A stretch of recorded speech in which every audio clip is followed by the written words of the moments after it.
Salut tout le monde, content de vous retrouver. Aujourd'hui, on est à Waterloo chez Équipement Lapierre. Équipement Lapierre, eux autres, c'est des spécialistes dans tout ce qui est équipement acéricole. Puis là, c'est le printemps, il fait beau.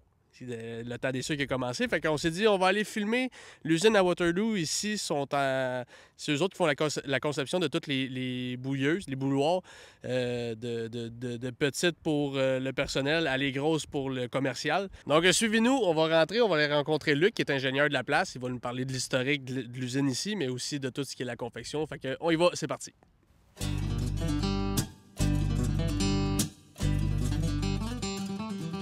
Salut, je suis présentement avec. Luc Brière, je suis enchanté. Enchanté. Je suis le superviseur technique aux équipements Lapierre pour l'usine de Waterloo. OK. Puis mon travail consiste à faire l'amélioration continue et le développement de nouveaux produits. OK.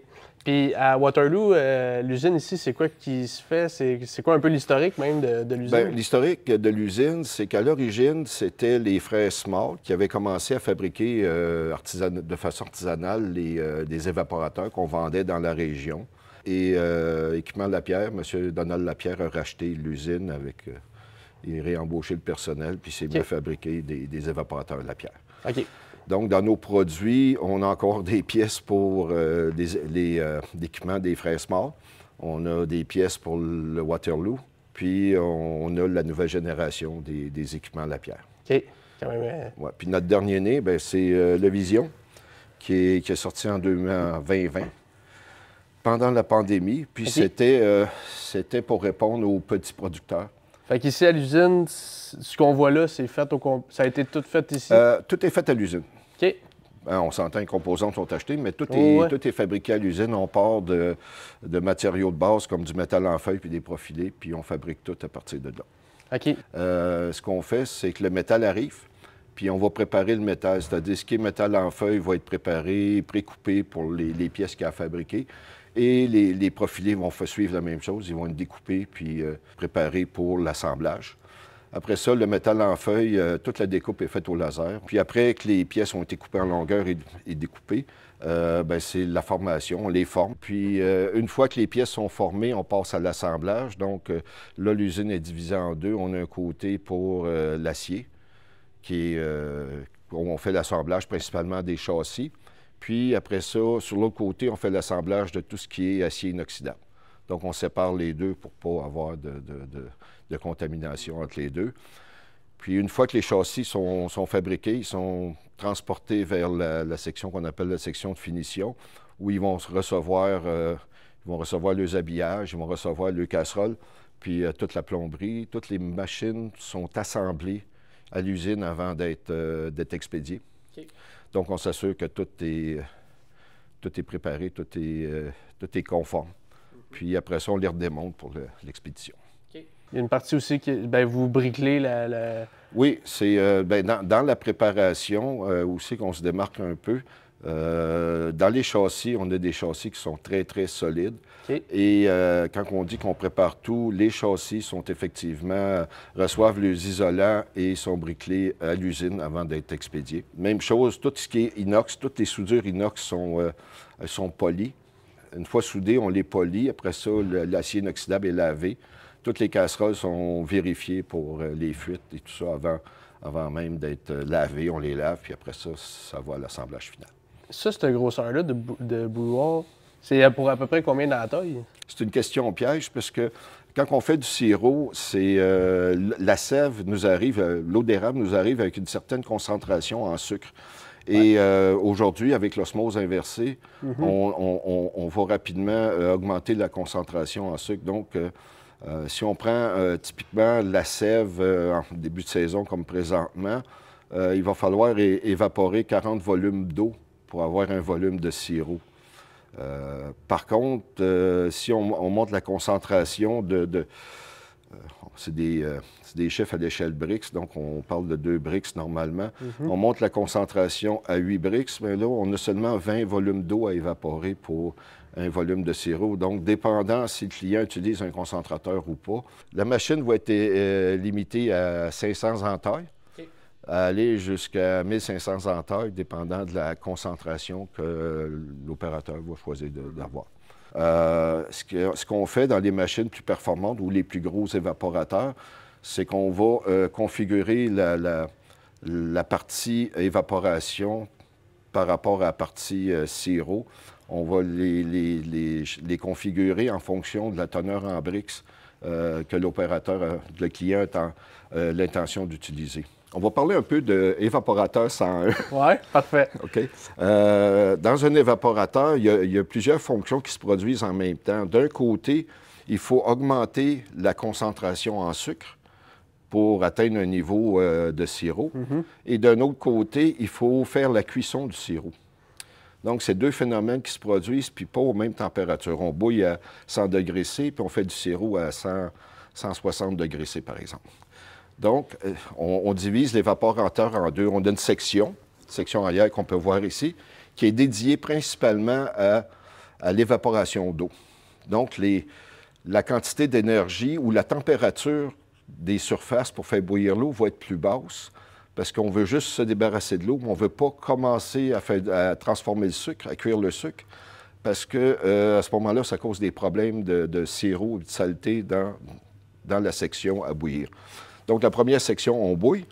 La section normalement, la section en avant, la section plat, la casserole a beaucoup moins d'échange de surface d'échange de chaleur, ce qui nous donne une température du fond beaucoup plus élevée, parce qu'on a la même énergie en dessous, donc on a une température beaucoup plus élevée, et on transforme le sucre ici. On transforme le sucre en sirop ici. Donc, la réaction physique là, moléculaire se fait ici. Et normalement, ce qu'on cherche à faire, c'est entre la section évaporation puis la section sirop, il y a un chiffre magique, là, il y a une teneur en sucre magique qu'on doit respecter, qui est entre 40 et 50 degrés à l'échelle de Brix. Fait que, selon les opérateurs, à l'époque classique, les évaporateurs avaient 75 des casseroles étaient pour l'évaporation et 25 pour faire le sirop, parce que on ne concentrait pas. On avait des très faibles concentrations en sucre. Donc, il fallait éliminer le plus d'eau possible. Donc, la fonction élimination d'eau était très, très importante. Mais aujourd'hui, avec l'avènement des osmoses inversées, au lieu de devoir de la sève standard ou de l'eau d'érable standard, il faut éliminer 40 volumes d'eau pour un volume de sirop. Puis, aujourd'hui, avec l'osmose inversée, la pratique courante, c'est à peu près 4 volumes d'eau pour un volume de sirop. Puis même les producteurs qui poussent le plus vont fonctionner avec seulement 2 volumes d'eau pour un volume de sirop. Donc, c'est un avènement que Lapierre a fait. Avec l'avènement de l'augmentation en concentration en sucre, cette section ici est devenue de plus en plus petite. Tellement qu'on a présentement 33 dans nos machines les plus performantes. On a 33 seulement d'évaporation d'eau pour 66 de production de sirop. Donc, pour revenir à notre truc, lorsqu'un client achète une machine, on lui demande à quel niveau de concentration qu'il veut fonctionner, puis on va y suggérer la configuration de casserole la mieux adaptée à son application. Oui, c'est ça. Fait que, pour revenir à la question tout à l'heure sur combien d'entailles, ça dépend. Oui, c'est ça. Ça dépend de comment tu fonctionnes. Bon, elle n'est pas configurée pour 30 Brix, mais à 30 degrés Brix, elle pourra faire 2000-2500 entailles. Quand même. Ouais, impressionnant. Puis la partie que j'aime dessus, c'est la vitre en avant. Ça, ça a été... ça, c'est le fun. Ça a été une longue discussion. Ah, OK. Avec quelques désaccords lors de la conception, c'est que le projet a duré quand même quelques années avec des analyses de marché pour évaluer c'était quoi le produit final qu'on devait apporter. On dit toujours en développement de produit qu'un produit à succès, c'est un produit qui répond aux attentes et aux besoins des clients. Les attentes des clients, c'est que ça fasse du sirop. Les besoins du client, c'est pas toujours clair, pas toujours évident. La petite partie expérience, La petite partie expérience. Mais avec la vitre, on a atteint un besoin du client. Aujourd'hui, il y a plusieurs, j'ose même plus les appeler des cabanes à sucre, c'est plus des chalets à sucre. C'est vraiment des beaux bâtiments. Où c'est que tout est élégant, des planchers en béton polis même, j'ai vu. Puis c'est très élégant. Donc, lorsqu'on est arrivé avec le Vision et sa vitre et le look général qui est très épuré, le Vision est design. Et ça l'a répondu aux besoins des clients pour le chalet à sucre. Donc, c'est un produit à succès, principalement pour ça, oui, et la vitre. Oui. L'effet de voir une flamme, hein, c'est tout le temps... Tu sais, on a des petits évaporateurs, puis ça devient quasiment la pièce centrale du salon.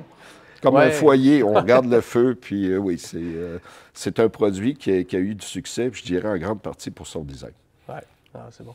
Question, je suis curieux, la plus grosse que vous avez faite en dimension, c'est quoi? C'est une... on donne les dimensions en fonction de la dimension des casseroles, puis on donne, on va dire, 6 pieds de large. Ça, c'est les plus larges qu'Équipement Lapierre fabrique, et 22 pieds de long. OK. Puis 6 pieds de large, 22 pieds de long. À 28 bricks, on produit en fait, faut pas que je me trompe, c'est 7 barils de 45 gallons à l'heure. C'est impressionnant. C'est bon pour une journée normale, ça peut supporter 100 000 en taille. Wow! Ça, c'est la plus grosse. Ouais. Et la plus petite, malheureusement, on n'en a pas. Elles sont très populaires. C'est 18 pouces de large, 1,5 pied de large par 5 pieds. OK. Ça, c'est sans entaille. Ouais. Ça, c'est ce qu'on appelle au bois par gravité, c'est-à-dire qu'on brûle du bois bûche et c'est seulement la tire de la cheminée qui fait tout fonctionner le système. OK. La chambre de combustion est brevetée. Okay. On a une chambre de combustion. Tous les équipements au bois, la pierre ont des chambres de combustion qu'on appelle la gazification. C'est-à-dire que la chaleur radiante est gardée à l'intérieur de la chambre. Et lorsqu'on met une charge neuve de bois, le premier phénomène qui se passe, c'est qu'on vaporise l'eau, on sèche le bois et les volatiles légers sont éjectés. Donc, on brûle les hydrogènes et les gaz légers qui sont contenus dans le bois.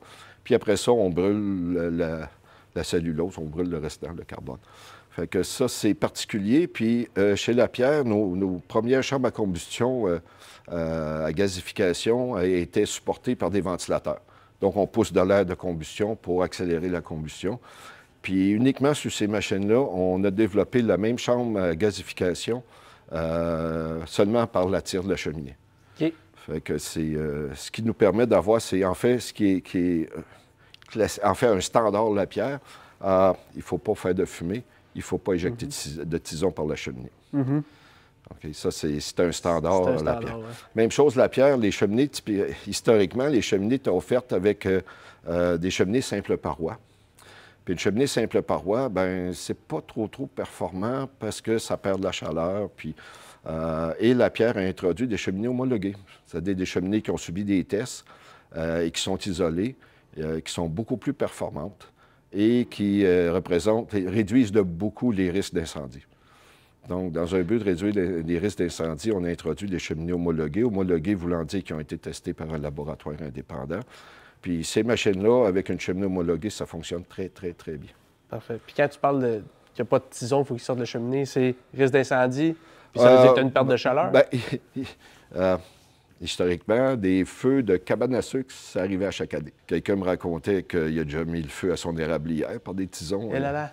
Oui, il y a un érable qui a pris en feu, puis l'autre. Un printemps sec qui a viré bien sec. Un printemps sec, des tisons qui sont tombés dans un embranchement de 2 branches, puis ça a vivoté là, puis éventuellement, ça a pris feu. Wow! OK. La fumée, c'est la même chose. On veut pas produire de fumée. Fait que la fumée, c'est un indicateur d'une mauvaise combustion, donc on va avoir la meilleure combustion possible. Puis, je reviens à mes chambres de gazification, ça élimine ce problème-là aussi. Merci beaucoup, Luc. Super intéressant. Merci de nous avoir accueillis. Bien, ça a été un plaisir. Yes.